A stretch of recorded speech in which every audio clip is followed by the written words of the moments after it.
Welcome into the SD tutorial. Today we will be going to discuss the MSCT for the following new courses like BCA, BBA, BMS, BBM.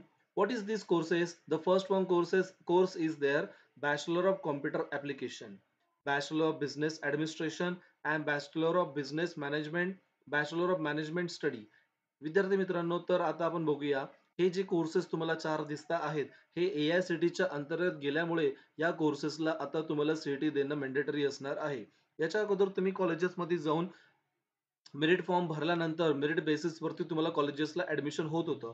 परंतु विद्यार्थी मित्रांनो तुम्ही जर आता याचा form भरला नाही, सीईटी तुम्ही दिली नाही, तर तुम्हाला ह्या कोर्सेसला ऍडमिशन घेता येणार नाही आहे.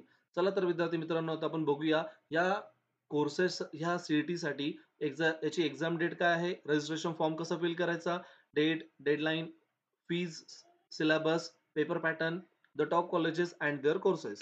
ओके विद्यार्थी मित्रांनो MSCT ह्या ऑफिशियल AICTEच्या वेबसाईटवरती तुम्हाला हे नोटिफिकेशन मराठी आणि इंग्लिशमध्ये दोघं पद्धतीत तुम्हाला मिळेल. सुरुवातीला 11 तारखेपर्यंत 11 एप्रिलपर्यंत तुम्हाला डेडलाईन दिलेली होती. ती एक्सटेंड करून 18 पर्यंत ती झालेली आहे.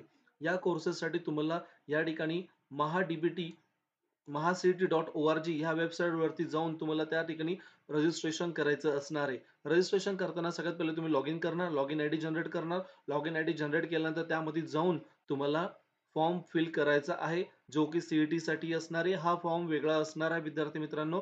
हा फॉर्म भरल्यानंतरून तुम्हाला या एक्झामला तुम्ही अपिअर करू शकता आहे. तर यामध्ये फी जर बघायला गेलं तर ₹1000 ओपनची फी आहे आणि 800 रुपये ही तुम्हाला कॅटेगरीसाठी ही फी बघायला मिळते. या पद्धतीने दाखवले आहे. तर विद्यार्थी मित्रांनो ही एक्झाम कधी होणार?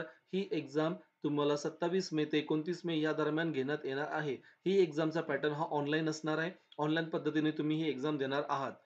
त्यानंतर यामध्ये काय-काय सिलेबस आहे? यामध्ये 4 एकूण मेजर पार्ट केलेले आहे विद्यार्थी मित्रांनो. एक म्हणजे इंग्लिश, दुसरा म्हणजे रिझनिंग, तिसरं म्हणजे जनरल नॉलेज आणि कॉम्प्युटर बेस्ड टेस्ट. ही एक्झाम टोटल 100 मार्कासाठी असणार आहे. 90 मिनिटं तुम्हाला दिले जातील. पूर्णपणे इंग्लिशमध्ये ही एक्झाम असणार आहे. नंतर ही ऑनलाईन पद्धतीने तुमची एक्झाम या ठिकाणी घेतली जाईल. यामध्ये निगेटिव्ह मार्किंग सिस्टम तुम्हाला नसणार आहे. इंग्लिशमध्ये तुम्हाला काय-काय विचारलं जाईल? Reading the comprehension including the passage with the question based on their content. तुम्हाला पॅसेज दिला जाईल आणि त्यावरती क्वेश्चनर असणार आहे. ग्रामरवरती प्रश्न असणार आहे. Vocabulary, sentence completion, synonym, antonym, comprehension of the passage, choose the appropriate word, phrases, extension, similar language with the skill यावरती तो पेपर असणार आहे. नंतरून रिझनिंगमध्ये तुम्हाला व्हर्बल अँड अर्थमॅटिक टाइप यामध्ये तुम्हाला रिझनिंग बघायला मिळतील. यामध्ये this shall be including the question to measure how the quick and logical thinking the candidate. This section will be cover the logical situation question based on the facts given in the passage. 8. This shall be a check the problem solving capability of the candidate. यामध्ये problem solving capability किती आहे हे 30 मार्काला प्रश्न बघायला मिळतील. नंतर general awareness मध्ये आणि जनरल नॉलेज मध्ये तुम्हाला national, international and current affairs वरती तुम्हाला प्रश्न बघायला मिळतील. Culture, trade, commerce, sport, scientific invention and discovery यावरती प्रश्न बघायला मिळतील.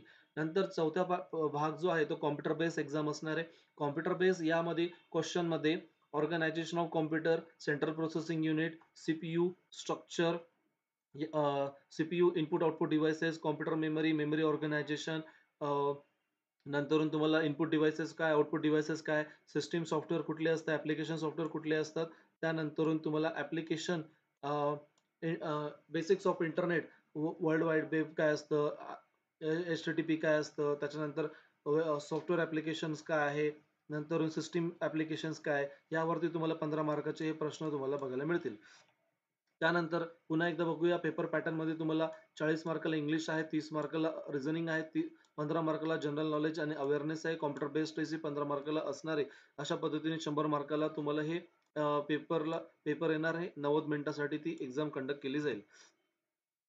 त्यानंतर टॉप नाशिकचे कॉलेजेसमध्ये जर तुम्ही गेला तर केटीएचएम कॉलेज आहे, केकेवाक arts commerce science and computer science college Nashik आहे, Ashoka business management and business study आहे, CMCS कॉलेज, RYK कॉलेज, नंतर KVN नाईक कॉलेज तुम्हाला बघायला मिळेल, संदीप युनिव्हर्सिटीचं कॉलेज सुद्धा आहे, बिटको कॉलेज आहे, भोसला कॉलेजेस आहे. या ठिकाणी जे टॉप 5 कॉलेजेसमध्ये येतात हे तुम्हाला कॉलेजेसची या ठिकाणी तुम्हाला लिस्ट बघायला मिळते. तर विद्यार्थी मित्रांनो तुम्हाला या रिलेटेड जर काही अजून प्रश्न असतील, तर तुम्ही कमेंटमध्ये जाऊन तुम्ही विचारू शकता आहे. Thank you so much.